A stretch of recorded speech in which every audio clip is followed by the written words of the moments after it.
नमस्ते। कभी सोचा है कि जब चीजों के दाम कम हो रहे हों तो ये असल में एक प्रॉब्लम क्यों हो सकती है? तो चलिए आज इसी दिलचस्प इकोनॉमिक पजल को सुलझाते हैं। हम सब तो यही सोचते हैं कि कीमतें कम होना अच्छी खबर है ना? पर सोचिए क्या हो अगर यही अच्छी खबर असल में एक बुरी खबर का इशारा हो। चलिए इसी बात को जरा और गहराई से समझते हैं। और इस पूरी कहानी का हीरो या शायद विलेन है ये नंबर 1.54%। ये सितंबर 2025 में भारत की रिटेल इन्फ्लेशन थी, जो पिछले 99 महीनों में सबसे कम है। मतलब ये वाकई बहुत ही कम है और हमारी पड़ताल यहीं से शुरू होती है। तो अब सवाल ये उठता है कि ये जो महंगाई की समस्या है वो इतनी हैरान करने वाली क्यों है? मतलब 1.54% का आंकड़ा जो सुनने में तो बहुत अच्छा लगता है, वो असल में इकोनॉमी में एक गहरी समस्या का सिग्नल कैसे हो सकता है? तो देखिए, सबसे पहली और सबसे जरूरी बात ये समझनी होगी कि लगातार कम महंगाई एक तरह से एक वार्निंग साइन है। इसका मतलब ये है कि बाजार में सप्लाई तो खूब है, सामान बहुत है, लेकिन डिमांड नहीं है, लोग खरीद नहीं रहे हैं और ये किसी भी हेल्दी इकोनॉमी का लक्षण बिल्कुल नहीं है।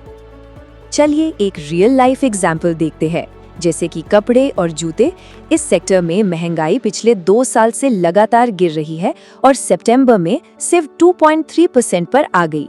ये साफ साफ दिखाता है कि कंज्यूमर डिमांड कितनी ज्यादा कमजोर है। और हाँ, ये सिर्फ एक कैटेगरी की बात नहीं है, ये एक बड़े ट्रेंड का हिस्सा है। तो आखिर ये डिमांड इतनी कम क्यों है? सरकार तो कोशिशें कर रही है, फिर भी लोग खर्च क्यों नहीं कर रहे? चलिए इसके पीछे के कारणों को समझते हैं। यहाँ एक बहुत दिलचस्प बात सामने आती है। देखिए, सरकार ने क्या किया, इनकम टैक्स में छूट दी, जीएसटी रेट्स कम किए, सोचा कि इससे लोग ज्यादा खर्च करेंगे। लेकिन हुआ इसका ठीक उल्टा। लोगों ने उस एक्स्ट्रा पैसे को खर्च करने की बजाय अपनी सेविंग्स बढ़ा ली या फिर अपने पुराने कर्ज चुका दिए। मतलब गोल था स्पेंडिंग बढ़ाना, पर रिजल्ट कंजम्पशन में कोई खास फर्क नहीं पड़ा। अब ये चार्ट देखिए, इससे समस्या कितनी बड़ी है ये साफ हो जाता है। आरबीआई का टारगेट है 4% और असल में महंगाई कहाँ है? सितंबर में सिर्फ 1.54% पर। मतलब ये कोई छोटी मोटी गिरावट नहीं है, ये तो एक बहुत बड़ी खाई है जिसे भरना जरूरी है। तो सवाल है, इसका सल्यूशन क्या है? चलिए अब देखते हैं कि हमारा सेंट्रल बैंक यानी आरबीआई इस मामले में क्या कर सकता है। अगर इस डिमांड की प्रॉब्लम को जड़ से ठीक करना है तो एक ही रास्ता है, लोगों की रियल वेजेस मतलब असली कमाई लगातार बढ़नी चाहिए। और ये तभी होगा जब प्राइवेट सेक्टर नए प्रोजेक्ट्स में इन्वेस्ट करेगा, तभी तो नई जॉब्स बनेंगी और लोगों के हाथ में ज्यादा पैसा आएगा। तो आरबीआई इसमें कैसे मदद कर सकता है?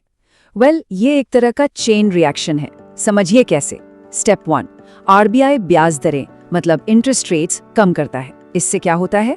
प्राइवेट कंपनीज के लिए इन्वेस्टमेंट करना सस्ता हो जाता है। फिर नए प्रोजेक्ट शुरू होते हैं, जॉब्स बनती हैं, वेजेस बढ़ती हैं और फाइनली लोगों की परचेजिंग पावर बढ़ती है, डिमांड बढ़ती है और इन्फ्लेशन धीरे धीरे वापस 4% के टारगेट की तरफ जाने लगता है। और ये जो कोट है ये इसी बात को बहुत दमदार तरीके से सामने रखता है। इसका सीधा सा मतलब है कि भाई जब हालात ऐसे हों कि महंगाई इतनी कम हो और प्राइवेट इन्वेस्टमेंट को पुश की ज़रूरत हो, तो कंजर्वेटिव होकर बैठने से अच्छा है कि थोड़ा लिबरल रुख अपनाया जाए, थोड़ा रिस्क लिया जाए। ये आरबीआई की अगली मीटिंग के लिए एक बहुत क्लियर मैसेज है। लेकिन रुकिए, कहानी में एक ट्विस्ट है। जिस इंस्टीट्यूशन पर इस प्रॉब्लम को ठीक करने की जिम्मेदारी है यानी आरबीआई, उसके अपने डेटा पर ही सवाल उठ रहे हैं और ये चीज मामले को और ज्यादा कॉम्प्लिकेटेड बना देती है। जरा इस टाइमलाइन को देखिए। अप्रैल में आरबीआई का अनुमान था कि महंगाई 4% रहेगी। फिर साल के बीच में वो लगातार अपने अनुमानों को नीचे और नीचे करते गए और सितंबर आते आते ये अनुमान घटकर सिर्फ 2.6% रह गया।